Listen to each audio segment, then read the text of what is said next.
Everyone, अस्सलाम वालेकुम, नमस्ते जी, सत श्री अकाल। Welcome back to the another video. कैसे हैं आप लोग? उम्मीद करती हूँ सब ठीक होगा। और लेट्स स्टार्ट द वीडियो। तो चलते हैं वीडियो की तरफ। तो आज का वीडियो है 9 avatars of Devi Durga explained. Guys जल्दी से चलते हैं इस वीडियो की तरफ और देख लेते हैं इस वीडियो को। ओरिजिनल वीडियो का लिंक आपको मिल जाएगा नीचे डिस्क्रिप्शन में, आप वहां से ओरिजिनल वीडियो वॉच कर सकेंगे। मेरे चैनल पर न्यू हैं तो जल्दी से सब्सक्राइब कर लीजिए, बेल आइकन को ऑल नोटिफिकेशन पे प्रेस कीजिए ताकि सारे वीडियोस आपको मिलते रहें। So yes, let's start the video and here we गो।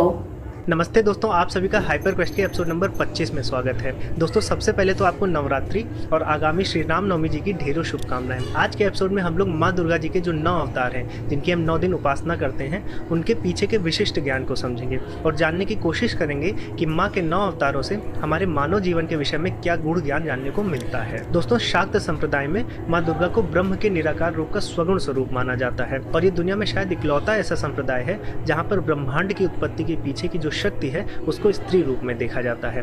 दुर्गा जी की उपासना का इतिहास तो बहुत प्राचीन है। न केवल पुराणों में, आगम ग्रंथों में, इतिहास ग्रंथों में जैसे कि रामायण और महाभारत में माँ दुर्गा का उल्लेख मिलता है, वहीं ऋग्वेद, अथर्ववेद, तैत्रीय, आरण्यक और देवी उपनिषद में भी उनका उल्लेख मिलता है। तो दोस्तों उसके ऊपर एक डेडिकेटेड वीडियो अलग से बनाई जा सकती है, लेकिन आज के एपिसोड में उनके 9 अवतारों के पीछे का जो रहस्य है उसको जान लेते हैं। दोस्तों बिना किसी विलंब के वीडियो को शुरू करते हैं।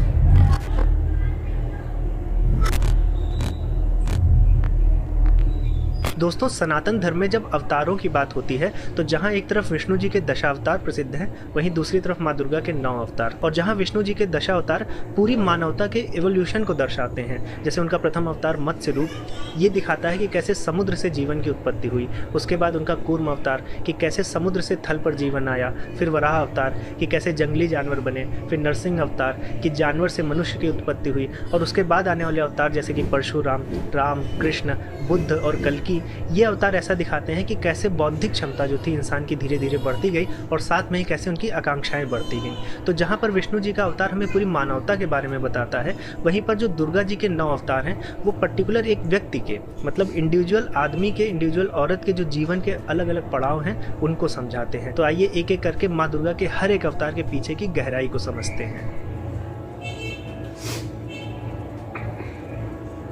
शैलपुत्री। दोस्तों दुर्गा जी का प्रथम अवतार शैलपुत्री है, और अगर आप नाम पर ध्यान दें तो इसमें 2 चीजें देखने को मिलती हैं, एक शैल और दूसरा पुत्री।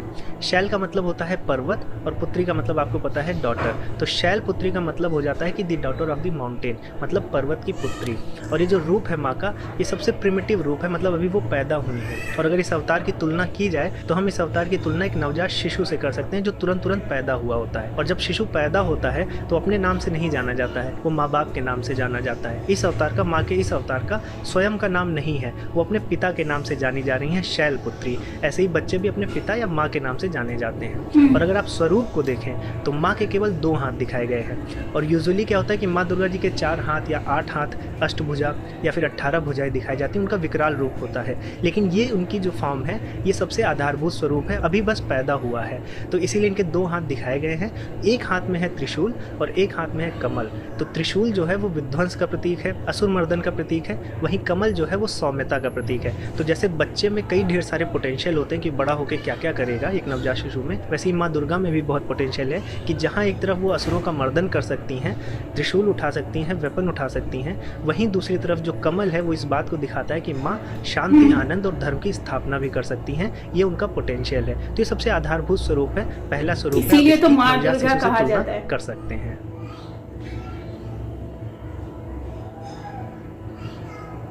दोस्तों माँ दुर्गा का द्वितीय अवतार जो है वो ब्रह्मचारिणी अवतार है। और अगर इस अवतार की आप तुलना करें तो आप इस अवतार की तुलना एक विद्यालय जाने वाले शिशु से कर सकते हैं। शिशु पैदा हो गया, शैलपुत्री, अब वो विद्यालय जाना है क्योंकि अब जो है सीखने की सही उम्र है और अब हमें अध्ययन करना है, कठिन अनुशासन से ब्रह्मचर्य का पालन करना है, इसीलिए इस अवतार को ब्रह्मचारिणी बोला गया है। अगर आप प्राचीन भारत में देखें तो प्रथम जो 25 वर्ष होते थे, जब आप विद्यालय में पढ़ते थे, गुरुकुल में पढ़ते थे, तो ब्रह्मचर्य का पालन करना होता था, उसे ब्रह्मचर्य आश्रम बोला जाता था। इसलिए इस अवतार को भी ब्रह्मचारिणी कहते हैं। और अगर आप स्वरूप को देखें तो माँ जो है सफ़ेद वस्त्रों को धारण किए हैं, और सफ़ेद वस्त्र ये बात को दिखाते हैं कि हमें मटेरियलिज्म से दूर जाना है।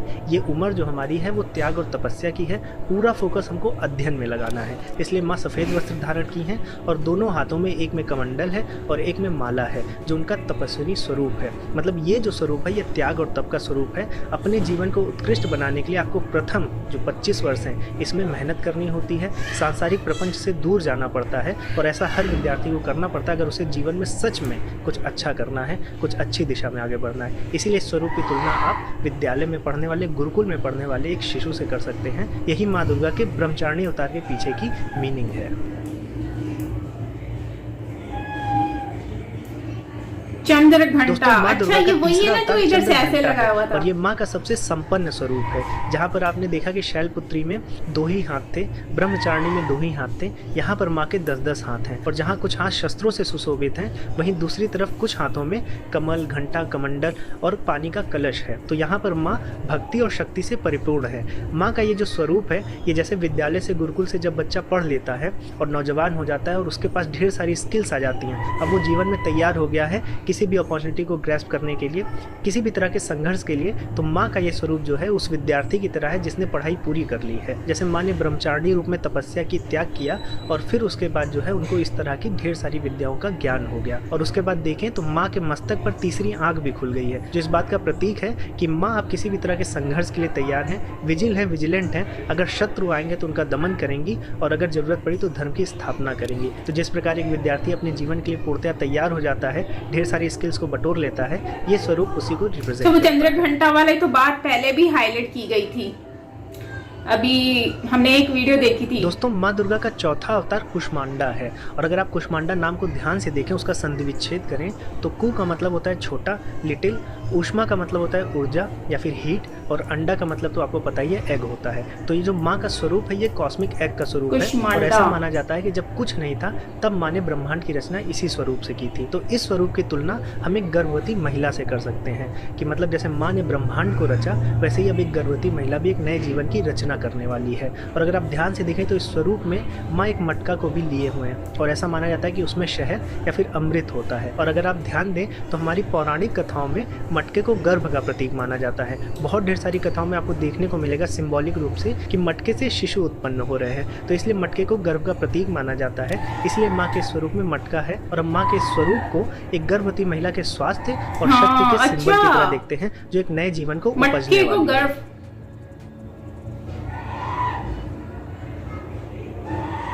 दोस्तों हम नवरात्रि के 5वें दिन माँ दुर्गा के पंचम अवतार स्कंद माता की उपासना करते हैं। अब जो माता शैलपुत्री के रूप में एक पुत्री थी, अब वो माँ बन गई है।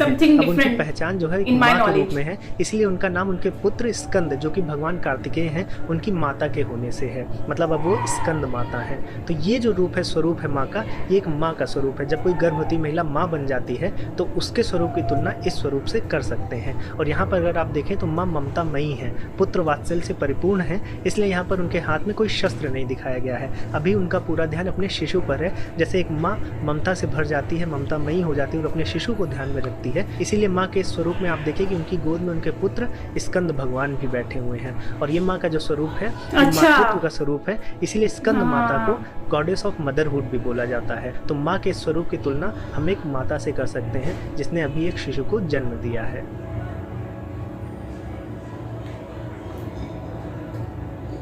दोस्तों माँ दुर्गा का छठा अवतार कात्यायनी अवतार है, और इसी रूप में माँ ने महिषासुर का मर्दन किया था। जैसे जब एक स्त्री माँ बन जाती है तो वो सर्वशक्तिशाली हो जाती है, सर्वशक्तिमान हो जाती है। अब वो किसी पे डिपेंड नहीं करती है, अपने बच्चों के लिए, अपने लिए वो स्वयं में काफ़ी होती है। तो माँ का स्कंद माता के बाद, मतलब जब वो माँ बन चुकी हैं, तो अब वो स्वयं में शक्तिशाली हो गई हैं, सर्वशक्तिमान हो गई हैं, इसीलिए वो कात्यायनी रूप को धारण करती हैं। और कभी कभी इस अवतार की शक्ति को प्रदर्शित करने के लिए 18 भुजाएं भी दिखाई जाती हैं। तो माँ का ये जो स्वरूप है वो किसी भी स्त्री के माँ बनने के बाद जो उसके अंदर शक्ति आ जाती है उसका स्वरूप है। माँ का ये शक्ति स्वरूप है, इसको गॉडेस ऑफ पावर भी बोलते हैं।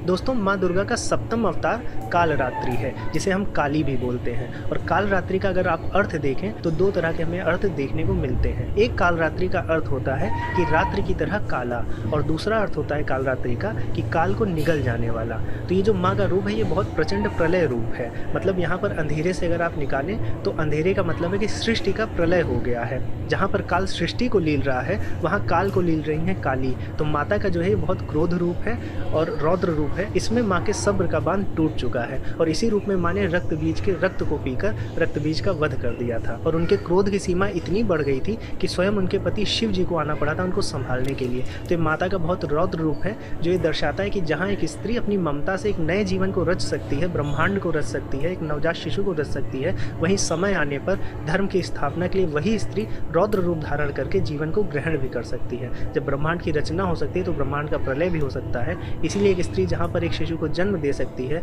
वहीं जरूरत पड़ने पर वो जीवन को ग्रहण भी कर सकती है। माँ का ये स्वरूप स्त्री का सबसे विकराल स्वरूप है।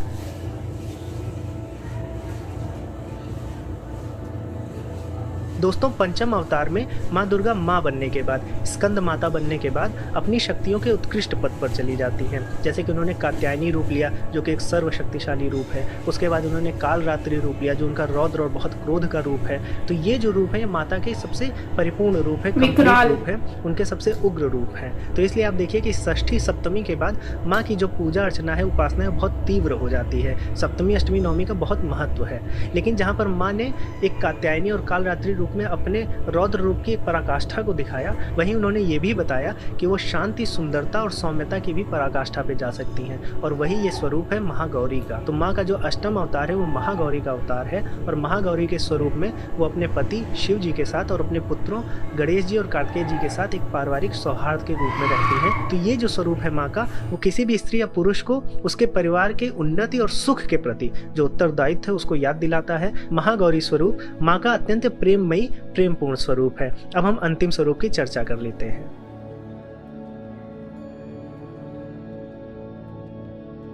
दोस्तों माँ दुर्गा का अंतिम रूप, नवम रूप सिद्धिदात्री रूप है। और माँ के स्वरूप की तुलना हम उस स्त्री से कर सकते हैं जिसे जीवन के सभी अनुभवों का ज्ञान हो चुका है, और अब इस ज्ञान का उपयोग करके वो अपने आगे आने वाली पीढ़ियों को धर्म मार्ग पर प्रशस्त करेगी। मतलब माँ ने इस स्वरूप में ब्रह्मांड की हर चीज को जान लिया है, ब्रह्मांड पर विजय प्राप्त कर ली है। अब उनके लिए कोई चीज अगम्य नहीं है। अगर उनके भक्त उनसे कुछ भी मांगे, चाहे लौकिक परलौकिक, हर चीज को वो पूर्ण करने में समर्थ हैं। जैसे हमारी नानी और दादी माँ होती हैं कि नाती पोतों के लिए वो कुछ भी कर जाती हैं, कितना भी कर जाए कम लगता है। इसी प्रकार से माँ का ये स्वरूप है। माँ का ये जो स्वरूप है सिद्धिदात्री स्वरूप, ये भक्तों पर अनंत कृपा बरसाने वाला स्वरूप है। ये माँ दुर्गा का अंतिम, पूर्ण, अनंत, असीम और दयावान स्वरूप है। तो दोस्तों मैं आशा करता हूँ कि माँ दुर्गा के 9 अवतारों का हमारे जीवन के विभिन्न पड़ावों के संदर्भ में क्या अर्थ है आपको अच्छे से समझ में आ गया होगा। अगर आपको वीडियो पसंद आई है तो चैनल को जरूर सब्सक्राइब करें और अपने परिवारजनों और दोस्तों में जरूर साझा करें। दोस्तों अब मैं इस वीडियो को, इस विषय को यहीं दूंगा विराम। अब मैं मिलूंगा एक नए विषय के साथ नई वीडियो में। तब तक के लिए जय श्री राम।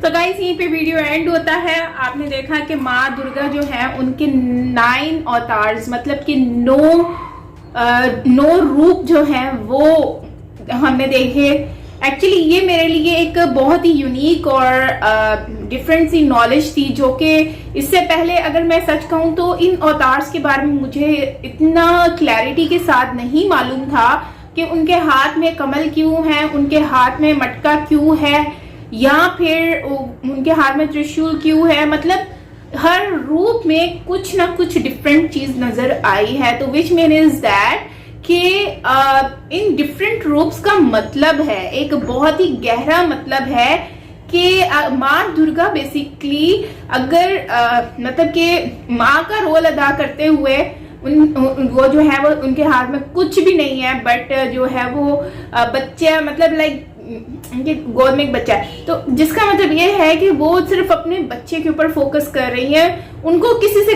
कुछ लेना देना नहीं है। मतलब माँ के रूप में आई तो वो हर चीज साइड पे, बच्चे को प्रायोरिटी दी। उसके बाद मुझे एक और चीज जो इसमें दिखने को मिली, जो कि मटके वाली बात, तो वो बड़ी इंटरेस्टिंग सी लगी कि मटके को गर्भ के अकॉर्डिंगली देखा गया है कि गर्भवती मतलब कि मटके में बच्चा जैसे हो, और वही सेम शेप माँ जब प्रेग्नेंट मतलब कि माँ बनने वाली होती है औरत, तो उसका पेट भी सेम वैसा ही दिखता है। तो सेम वही चीज जो है इसमें दिखाई गई है।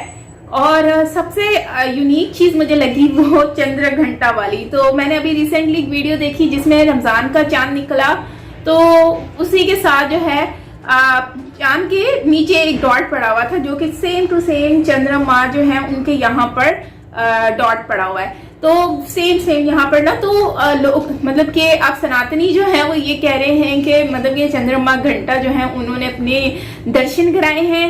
अब मुस्लिम्स ये कह रहे हैं कि ये रमजान का चांद है। खैर, हर किसी का अपना अपना कॉन्सेप्ट होता है, अपना वे होता है सोचने का, देखने का। बट मैं ये कहूंगी कि बहुत ही जबरदस्त ये इंफॉर्मेटिव वीडियो थी, नॉलेज मिली, मजा आया वीडियो वॉच करके। गाइज, आपको कैसा लगा कमेंट सेक्शन में अपनी राय जरूर दीजिएगा। बाकी मिलते हैं नेक्स्ट वीडियो के साथ। अपना बहुत सारा ख्याल रखिएगा। और बस लास्ट में ये कहूंगी कि बुराई के साथ लड़ने के लिए माँ अपना रूप दिखाती है डिफरेंट, और फिर अगर आपको लगता है कि वो अच्छाई के साथ अच्छा रूप दिखाती हैं, फैमिली टाइम पे फैमिली रूप, और मतलब हर जगह पर उनके डिफरेंट रूप्स आपको देखने को मिलेंगे, जो कि मेरे लिए एक नॉलेज थी डिफरेंट। सो यस, काफी कुछ मुझे जानने को मिल रहा है सनातन धर्म के बारे में। सो बहुत ही अच्छा लगा। आप क्या कहते हैं इसके ऊपर कमेंट सेक्शन में अपनी राय जरूर दीजिएगा। बाकी मिलते हैं नेक्स्ट वीडियो के साथ। Till then take care, lots of love and bye bye.